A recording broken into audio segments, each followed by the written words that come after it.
ನಿರಂತರ ಸುದ್ದಿಗಳಿಗೆ ಸಬ್ಸ್ಕ್ರೈಬ್ ಮಾಡಿ ನಮ್ಮ ಚಾನೆಲ್. ಈ ಬೆಲ್ ಐಕಾನ್ನ ಪ್ರೆಸ್ ಮಾಡಿ ತಾಜಾ ಸುದ್ದಿಗಳನ್ನ ಪಡೀರಿ.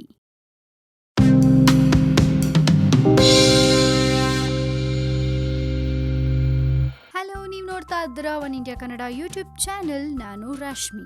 ಏನೇ ಮಾಡಿದ್ರು ಕೈಯಲ್ಲಿ ಹಣ ನಿಲ್ತಾ ಇಲ್ವಾ? ಹಾಗಿದ್ರೆ ಕೆಲವೊಂದು ಟಿಪ್ಸ್ ಹೇಳ್ತೀನಿ, ಹಾಗ್ ಮಾಡಿ. ಖಂಡಿತ ದುಡ್ಡು ನಿಮ್ ಕೈಲಿ ಯಾವಾಗ್ಲೂ ಓಡಾಡ್ತಾ ಇರತ್ತೆ. ಇದನ್ನ ನಂಬೋದು ಬಿಡೋದು ನಿಮಗ್ ಬಿಟ್ಟ ವಿಷಯ. ಆದ್ರೆ ಇದನ್ನ ನಾನ್ ನಿಮ್ಗೆ ತಿಳಿಸ್ತಾ ಇದ್ದೇನೆ. ಇನ್ನು ಹಣ ಯಾರಿಗ್ ತಾನೇ ಬೇಡ? ಅದ್ರಲ್ಲೂ ಹೆಚ್ಚಿನ ಹಣ ಎಲ್ರಿಗೂ ಬೇಕೇ ಬೇಕು. ಜೀವನಕ್ಕೆ ಸೌಲಭ್ಯಗಳು ಅಗತ್ಯ. ಈ ಸೌಲಭ್ಯಗಳನ್ನ ಪಡೆಯೋಕೆ ಹಣವನ್ನ ಖರ್ಚು ಮಾಡ್ಲೇಬೇಕು. ಇನ್ನು ಎಷ್ಟೇ ಪ್ರಯತ್ನ ಮಾಡಿದ್ರು ಕೈಯಲ್ಲಿ ಹಣ ನಿಲ್ಲೋದೇ ಇಲ್ಲ. ಒಂದಲ್ಲ ಒಂದು ಖರ್ಚಿಂದ ಒದ್ದಾಡ್ತಾನೆ ಇರ್ತೀವಿ. ಸೊ ಈ ಹಣ ಯಾವಾಗ್ಲೂ ನಮ್ ಕೈಲಿ ಇರ್ಬೇಕು, ಉಳಿಬೇಕು ಅನ್ನೋದಾದ್ರೆ ಏನ್ ಮಾಡ್ಬೇಕು ಗೊತ್ತಾ? ಗೋಡೆಯಲ್ಲಿ ಲಕ್ಷ್ಮಿ ಕುಬೇರರ ಪಟ ಇರಿಸಿ ಮನೆಯ ಹೊಸ್ತಿಲು ದಾಟಿ ಒಳಗೆ ಕಾಲಿಡ್ತಿದ್ದಂತೆ ಮೊದಲು ಕಾಣುವಂತೆ ಗೋಡೆಯಲ್ಲಿ ಲಕ್ಷ್ಮಿ ಕುಬೇರರು ಒಂದೇ ಪಟದಲ್ಲಿರುವ ಅಥವಾ ಬೇರೆ ಬೇರೆ ಇರುವ 2 ಪಟಗಳನ್ನ ಇರಿಸಿ ಒಳ್ಳೆದಾಗತ್ತೆ. ಇನ್ನು ಇದರೊಂದಿಗೆ ಸ್ವಸ್ತಿಕ್ ಚಿಹ್ನೆಯ ಇನ್ನೊಂದು ಪಟವನ್ನು ಇರಿಸಿದ್ರೆ ಇನ್ನೂ ಉತ್ತಮ. ಇದರಿಂದ ಮನೆಗೆ ಧನಾಗಮನ ಹೆಚ್ಚುತ್ತೆ ಹಾಗೂ ಉಳಿಯಲು ಸಾಧ್ಯವಾಗತ್ತೆ. ಮನೆಯ ನೈಋತ್ಯ ದಿಕ್ಕಿನಲ್ಲಿ ಪಂಚರೂಪಿ ಹನುಮಂತನ ವಿಗ್ರಹವನ್ನ ಇರಿಸಿ ನಿತ್ಯವೂ ಪೂಜೆ ಮಾಡಿ. ಈ ವಿಗ್ರಹ ನಿಮ್ಮ ಮನೆಗೆ ಆಗಮಿಸುವ ಧನಾತ್ಮಕ ಶಕ್ತಿಗಳನ್ನ ಹೆಚ್ಚಿಸುತ್ತೆ. ಅಲ್ಲದೆ ನಿಮ್ಮ ಮನೆಗೆ ಹಣ ಬರಲು ಇರುವ ಅಡ್ಡಿಗಳನ್ನ ನಿವಾರಿಸಿ ದಾರಿಯನ್ನ ಸುಗಮವಾಗಿಸುತ್ತೆ. ನಿಮ್ಮ ಮನೆಯ ಸ್ವಚ್ಛತೆಗೆ ಬಳಸುವ ಪರಕೆ, ಪಾದರಕ್ಷೆ ಮೊದಲಾದವುಗಳನ್ನ ಮೆಟ್ಟಿಲ ಕೆಳಗೆ ಸಂಗ್ರಹಿಸಬೇಡಿ. ಮೆಟ್ಟಿಲ ಕೆಳಗೆ ಯಾವುದೇ ವಸ್ತುಗಳನ್ನ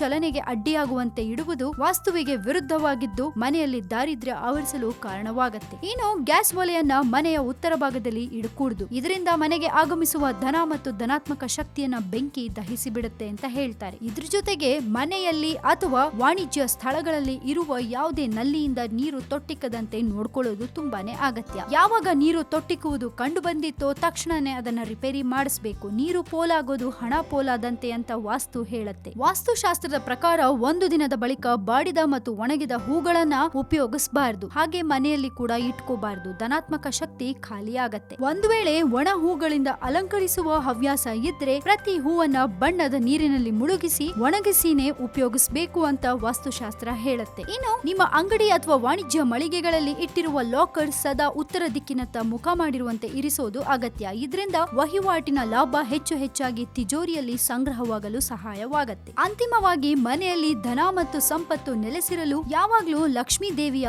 ಒಂದು ಫೋಟೋವನ್ನ ನಿಮ್ಮ ಮನೆಯ ಪೂಜಾ ಗೃಹದಲ್ಲಿ ಸದಾ ಇರುವಂತೆ ನೋಡ್ಕೋಬೇಕು. ಹಾಗೆ ನಿತ್ಯದ ಪೂಜೆಯಲ್ಲಿ ಲಕ್ಷ್ಮೀ ದೇವಿಗೂ ಪೂಜೆ ಸಲ್ಲಿಸಿದ್ರೆ ಮನೆಯಲ್ಲಿ ಸಮೃದ್ಧತೆ ತುಂಬಿ ಸದಸ್ಯರಲ್ಲಿ ಸಾಮರಸ್ಯ ಹಾಗೂ ಪ್ರೀತಿ ತುಂಬಿ ತುಳುಕ್ತಾ ಇರುತ್ತೆ. ಸೊ ಕೇಳಿಸ್ಕೊಂಡ್ರಲ್ಲ, ಇವಿಷ್ಟು ಮಾಡಿದ್ರೆ ಖಂಡಿತ ನಿಮ್ಮ ಕೈಲಿ ಹಣ ಉಳಿಯತ್ತೆ. ಹಾಗೆ ಯಾವಾಗ್ಲೂ ಹಣ ಓಡಾಡ್ತಾನೆ ಇರುತ್ತೆ. ಯಾವುದೇ ಕಾರಣಕ್ಕೂ ನಿಮ್ಮ ಕೈಲಿ ಹಣ ಖರ್ಚು ಆಗೋದೇ ಇಲ್ಲ. ಯಾವಾಗ್ಲೂ ಧನ ಲಾಭ ಆಗ್ತಾನೆ ಇರುತ್ತೆ. ಸೊ ಈ ವಿಡಿಯೋ ಬಗ್ಗೆ ನಿಮ್ಗೆ ಏನಾದ್ರು ಕಾಮೆಂಟ್ ಮಾಡ್ಬೇಕನ್ಸಿದ್ರೆ ಧಾರಾಳವಾಗಿ ಕಾಮೆಂಟ್ ಮಾಡಿ ಕಳಿಸಿ. ಅಂಡ್ ಇನ್ನಷ್ಟು ಸುದ್ದಿಗೆ ನೀವು ಮರಿದೆ ಸಬ್ಸ್ಕ್ರೈಬ್ ಮಾಡಿ ನಮ್ಮ one India Kannada YouTube channel. ಜೊತೆಗೆ ಈ ನಮ್ಮ ವಿಡಿಯೋ ನಿಮ್ಗೆ ಇಷ್ಟವಾದಲ್ಲಿ ದಯವಿಟ್ಟು ಶೇರ್ ಮಾಡಿ, ಲೈಕ್ ಕೂಡ ಮಾಡಿ.